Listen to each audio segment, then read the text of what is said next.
Hey everybody, I'm Tarl Yarber with Fixated Real Estate, and we're here at a property that we just got done with not too long ago. We've had it on the market, we sold it, it is off the books next week. We're very excited about this fix and flip. Now we bought it for $213,500 off market from a wholesaler. That's somebody that marketed to somebody that wanted to sell this in some way, got it under contract and assigned it to us for an assignment fee. We actually ended up spending about $22,000 for an assignment fee on this property. So wholesalers are great and they can make a lot of money. So check out some stuff about those guys. We bought it for $213,500. We put about $120,000 of money into this project for rehab. It was a big construction project with a lot of issues. We're gonna go over some of those issues we went through. It took longer than we thought too, right? There was some issues there because this whole thing called COVID popped out of nowhere and created some construction challenges for us. So $120,000 rehab went into it. We ended up selling it for $470,000, and after all holding costs, because we have some holding costs, which we'll go over at the end of this video with you guys what those numbers are, we ended up netting about $73,000 once this project is sold next week. So hopefully it sells next week, right? Anyways. So we're gonna jump into this, guys. Come follow me. Let's show you guys the aftermath of this property. You might be familiar with this property already because we've done videos on this one a while ago. And I'm gonna go over all the issues, like I mentioned with it, throughout this video, and the numbers, show you the floor plans, show you all the great stuff, and welcome to the house.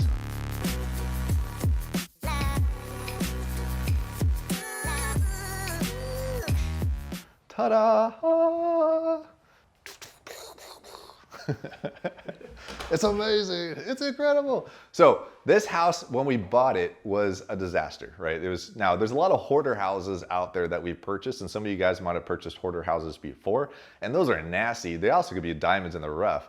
This house wasn't so much a hoarder house. It was abandoned for 3 years with no power, no water, nothing. It was a blight on this entire neighborhood. It's a nice neighborhood just outside of Seattle, Washington. And it was a major issue. We had, blackberry bushes growing over the house, trash all over the property on the exterior. It's on a corner lot on a nice road in a nice neighborhood, so everybody in this neighborhood saw it all the time. But the problem was that it also had this pest issue. So one of the unexpected things that we had on this property was we had a lot of pests, whether it was rats, bugs, all sorts of stuff, which we really didn't know about until after we bought it and got into. And we'll talk about that a little bit throughout this video to get to see it. Now, everything in this house is brand new. We did all the new wiring, we did all the new plumbing, we remodeled everything. It's beautiful. You can check out the kitchen. We're gonna go over the floor plans with you guys as well, so you guys can see that. The kitchen is the only negative I think on this house is that the kitchen is a little small. And when you're remodeling these properties, one of the best things that a lot of people do today, especially with fix and flips, is open up the kitchen, right? Well, this we weren't really able to open because normally you have this wall here, right? Which, back up, the Mr. Camera guy. So you have this wall here. And a lot of people go blow out that wall so you can have this living room, kitchen, open concept.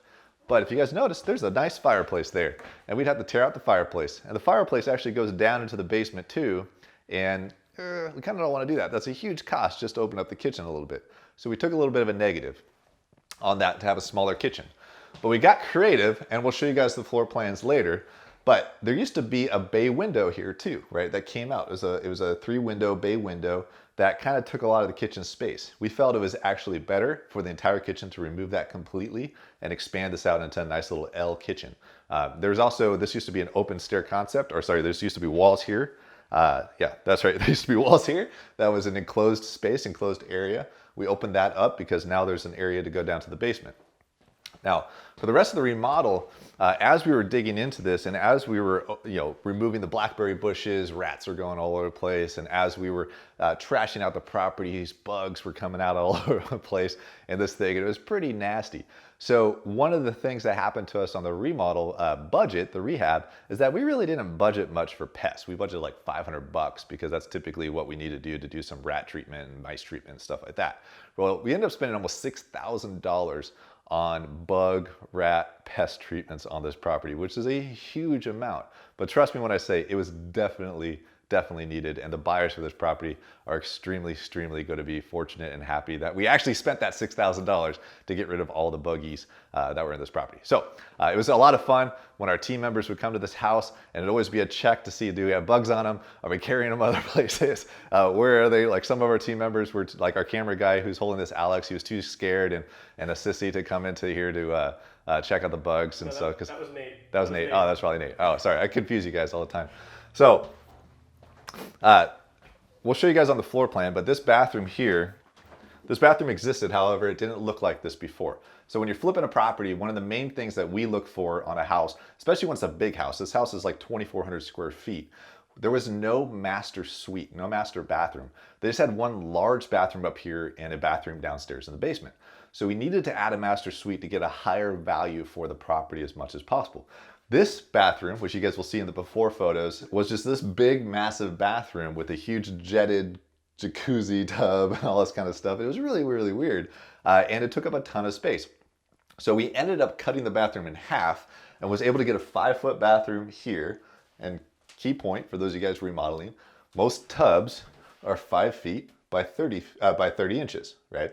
So you only need 30-inch depth and 5 feet wide to be able to get a bathtub in here. And preferably, if you can get 9 feet this way, that would be better, but you really only need 7 feet to get a bathroom. So 7 foot by 5 feet will get you a 24-inch vanity, a toilet, and a full tub, right? So when you're doing any kind of remodels. This is 9 feet, so we're able to get a 48-inch vanity in there, plus also toilet, tub, and turn it into a nice bathroom. But because we were able to do that, cut the bathroom in half, we were able to add a master suite bathroom, which let's show you guys what that looks like.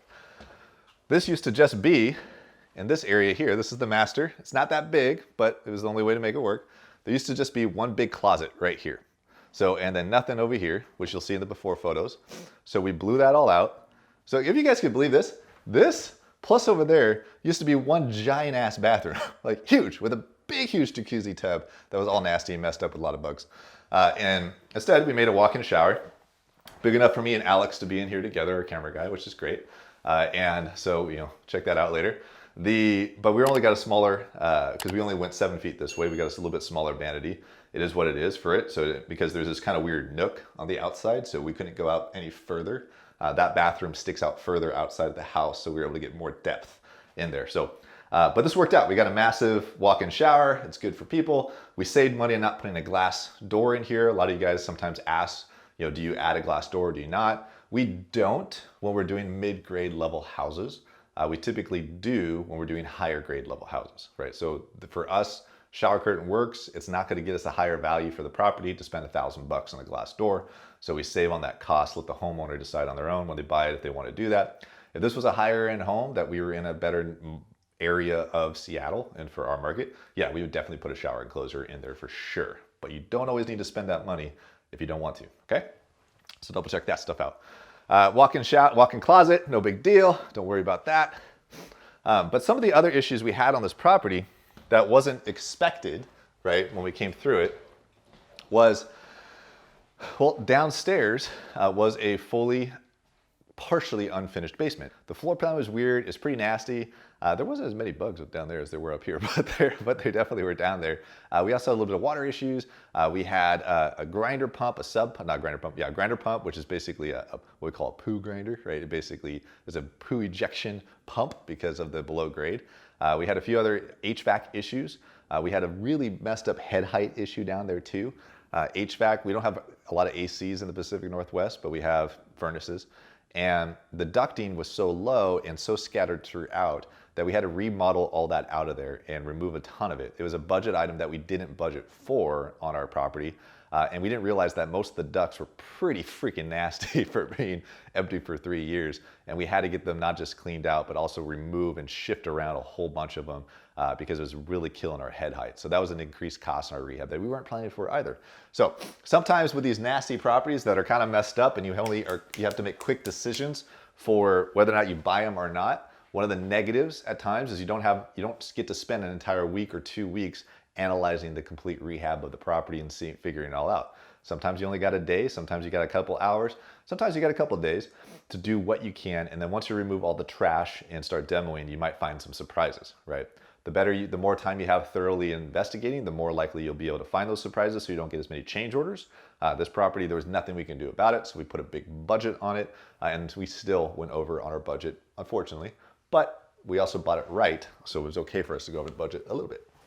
So let's go check out the basement.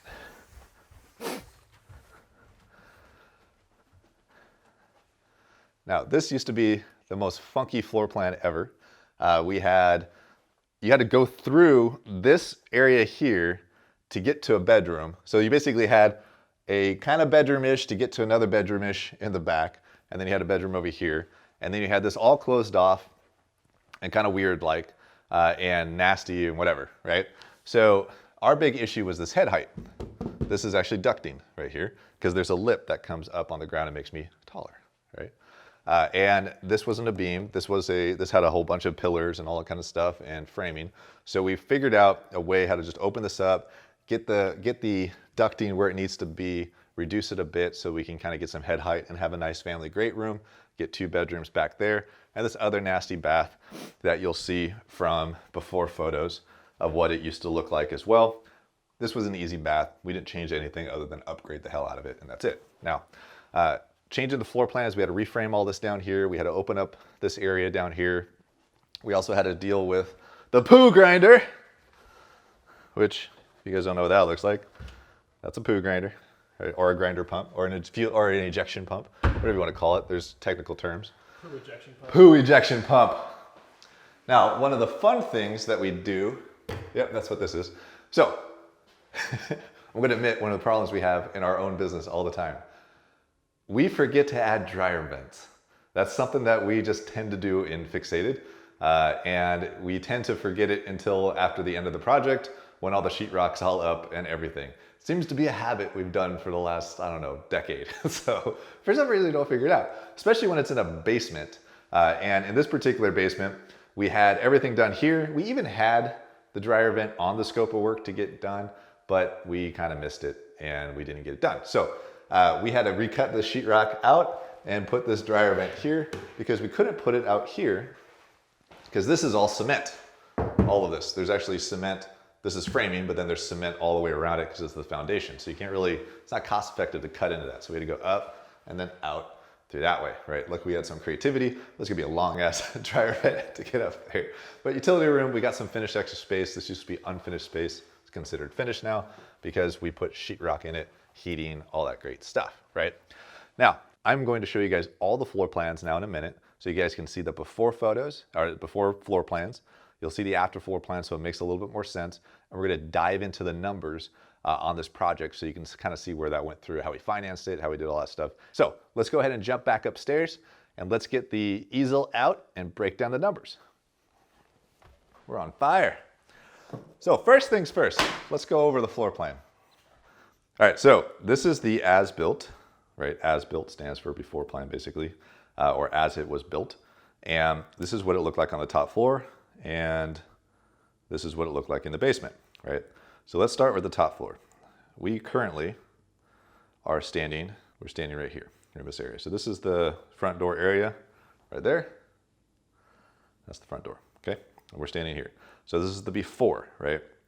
Framing wise, we didn't have to do much, but if you remember in the kitchen, this was the original kitchen. Remember the kitchen, I told you had this bay window here. We basically essentially cut down and removed the bay window completely. We lost this square footage, but it became a straight line. So that way we can extend the kitchen out to this area and save this space, because this way the U-shape didn't really work because it makes it small, not effective. And also we had this weird like nook area. So when you came into the back door, right by the kitchen, you ran immediately into a wall and some doors. So we cut that all out, got rid of this door and just made that open, which you guys just saw. This used to be a doorway too, so we kind of opened that up a bit and put some shelving there. So now we got a nice big L kitchen. Nice, you could put a table in here if you need to, and it looks good. So the rest of the house, if you guys remember, I talked about that massive bathroom, right? So a huge bathroom. This was almost a 12-foot wide bathroom, right? That's 2 bathrooms for sure. So a 12-foot wide bathroom, 11'6", and went deep. So I told you guys too, if you remember, this had a nook, right? So that's why later the after bathroom, there's 2 bathrooms here now. We basically put a line right there. This bathroom is deeper than that bathroom because of this little jot out nook. We still kept this here and we left all the windows in the same space. So no big deal on the main floor. However, the basement, actually let's go to the main floor. So this is the main floor now. So going back to it, this is now that kitchen that we were just in. Removing that bay window, we put a window there instead. And we opened up this area, made this actually we did not make that a half wall. That was supposed to be a half wall. I'm looking at that now. That's not a half wall. Oh, we should watch our own stuff. We designed this too. Oh, whatever. It's too late now, sold. So there's the extra bathroom. We split it in half, right? You can tell that we had to box that out. So there's this cavity sitting there. We've always joked about hiding stuff in those cavities. So if somebody ever does a remodel later, they find like a skeleton or something like that, like or a dummy wrapped up in saran wrap. But anyways, we always thought that would be kind of a funny thing. Maybe messed up humor, who knows? So actually we do know it is messed up humor. So we were able to remodel all that. That looks great, all new plumbing, everything. Pretty straightforward. Basement wise, we're gonna go back to the as-built for the basement. So if you guys remember down here, this is the stairs we came down and there's that bathroom. It's pretty much the same bathroom that we talked about.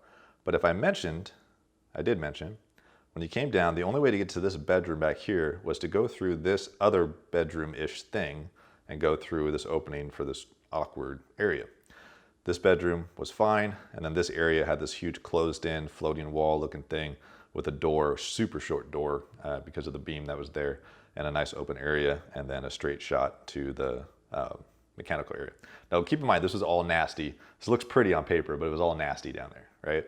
So we had to reframe all this. There's a beam that goes right here. So we had to keep that in mind with the beam when we did the remodeling. So in the new plan that you guys saw, bathroom, that became storage. We originally wanted to make that a washer dryer room, but we couldn't make that feasible because this is a cement slab down here and all the plumbing is here and over here. So we'd have to cut in a whole bunch of different cement, concrete, everything to make a nice washer dryer room over there like we originally wanted. And it just wasn't cost effective to do that. So we decided to keep the washer dryer room down here and replumb that area since it was already set up to do that. Then we just readjusted the floor plan here. So we made this storage and made this into actually 2 traditional bedrooms. Some other cost factors that we weren't factoring in, which we can go outside at the end of this if you guys want, is each one of these windows was below grade, right? And below grade of the ground. And the window wells weren't done well, and they had no egress, right? So egress is your ability to escape and run out of a burning building and hopefully not die because you're trapped in the basement bedroom. So you need legal egress windows. So if there's a fire, you can escape out the window and climb out. Well, you only had out of these windows, you only had maybe about a foot before you hit a cement wall. So you couldn't really climb out of it. So we had to basically trench in 3x3 window well sections, a minimum of 3 feet out, window well sections for each one of these windows, which was an increased cost that we didn't really expect in the beginning either because we couldn't see all that stuff because it was full of blackberry bushes. So if you guys are wondering what we use to be able to create those amazing floor plans, we actually do it in-house now. And you guys could do the same thing too through, what do we use? Home Designer Pro, right? I don't use it. I don't know how to use it. So, but Home Designer Pro, it's actually, from what I'm told, very easy to use. One of our team members, Serena, is amazing at it. She figured out how to use it. And I think most people would do it. Here's a tip, right? If you want to really, I'm all about business scaling and teaching people how to do less work for themselves. Like this project here, I don't have a lot of hours into it myself at all as the owner of the company. I helped design some of it, the floor plan and so forth. But I didn't find it. One of my team members did. I helped finance it. And then me and Serena, Serena and I, basically helped remodel it, put it together. And then the construction was run a lot by our team, right? I've only made this project a handful of times to kind of check it out. Now, all about that. So for you guys, if you guys want to create your own floor plans, you can hire an architect or engineer to help you with that. If it's a basic floor plan, I think that you can actually sketch up on graph paper the measurements of the house on graph paper yourself, right? Just get all the measurements correct, and then go on Home Designer Pro and make a nice floor plan. So you can have one like that as a before floor plan if your measurements are correct.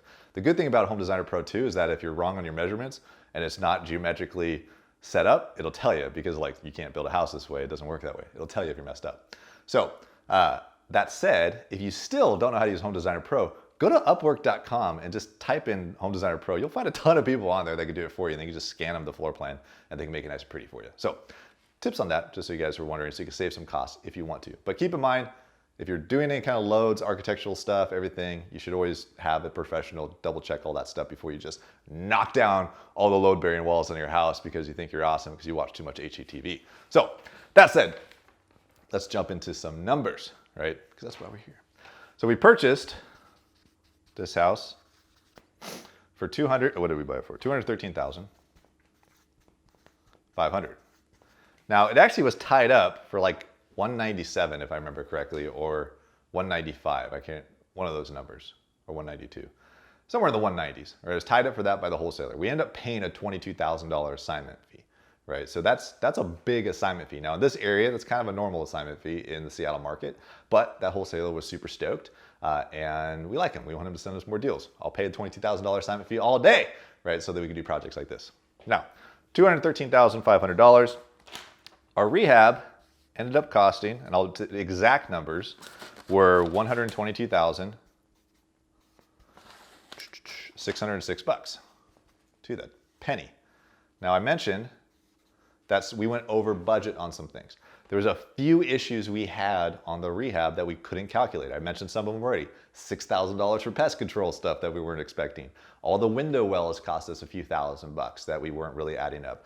We had an overabundance of landscaping issues that we had to deal with as well.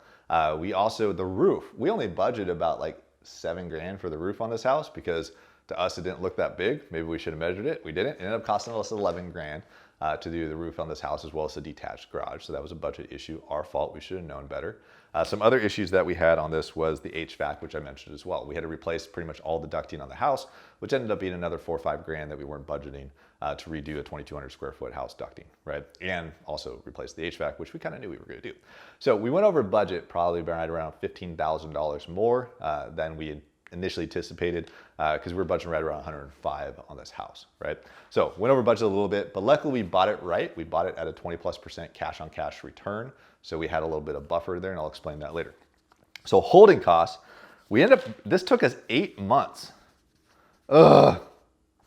I'm not excited to brag about that because I'm not bragging about that. It took us 8 months now that's not 8 months to do the rehab, that's 8 months from purchase, rehab, and sale, right? So next week will be 8 months, right? So total hold time for that.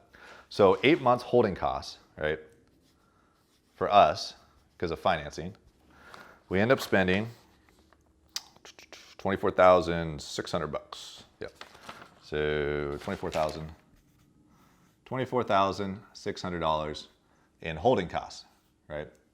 So over a course of 8 months. That's finance charges. We pay a 10% interest on the money that we borrowed on this house, and plus also 2 points, right, for what we borrowed on it. So we had to pay some holding costs, plus your utilities and all that great stuff that goes into it. Now, that said, right, with $24,600 in holding costs, we also had to sell the property. So we sold it for $470,000. Woo! So with $470,000, let's go back into why this took us 8 months. Sorry. COVID hit us, right? This particular project got shut down for a little bit due to COVID, nature of where it's at. We had some construction holds here that we had to do legally. And then we also had these pest things that I mentioned that put a big hold on the project because we had to stop letting people in the house for almost a month and a half, 2 months, just to deal with the pest issues to make sure they're thoroughly gone before we allowed our contractors back into the house. So those were the two major delays, COVID, and also we spent almost 2 months just sitting on it, doing nothing but pest treatment stuff. So that way our contractors didn't bring pests with them everywhere they went, right? And we also just wanted to make sure we thoroughly got them and didn't bury them while we put flooring down or any of that kind of stuff. So that was kind of a bummer to sit there for 2 months and have this house do nothing, right? But it was worth it because the last thing you want to do is not deal with that, then sell the house and get a phone call from the buyer later and they're like, what the blank, right? And then you got an issue because you knew about it. So $470,000. It's actually, side note, one of the reasons why it sold for so much too is probably because we waited so long because of COVID and the market picking back up again in our area particularly. So sale cost, right? Cost of sale. For us, we pay a 4.5% commission to the agents that sell it, and we pay 2.3% in costs to escrow, and we also pay excise tax in Washington and a few other things, right? So essentially, if you want to play on average, most people are going to charge most sales costs for a house are going to be between 8% and 10%, depending on where you're at. For us, it equates to about like 8%-ish for us, or $31,000, $31,960, sorry, to be exact, to sell the project. I hate that number. That's my least favorite number, period, right? Then we have other things, property taxes, insurances that we're not including in this, but they're in there. So if you add all that together, or subtract all that together, plus sales costs, plus our holding costs of our insurance and taxes and all that kind of stuff that we have to pay too, plus the points for the financing, our net profit is exactly, if at all, minus any surprises, and it closes on time, $73,034, right? Now, BiggerPockets and myself have been doing something called the BRRRR strategy for some time. Buy, rehab, rent, refinance, repeat. It's one of the more famous topics on BiggerPockets right now to begin with. Now, I love BRRRR. I started doing it a few years ago, and I am a recovering house flipper. Why didn't we BRRRR this product? Why didn't we keep this? Why didn't we rent it out, right, instead?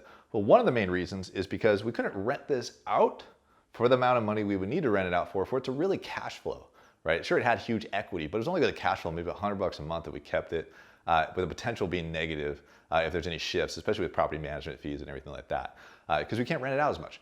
But we sell it for $70,000.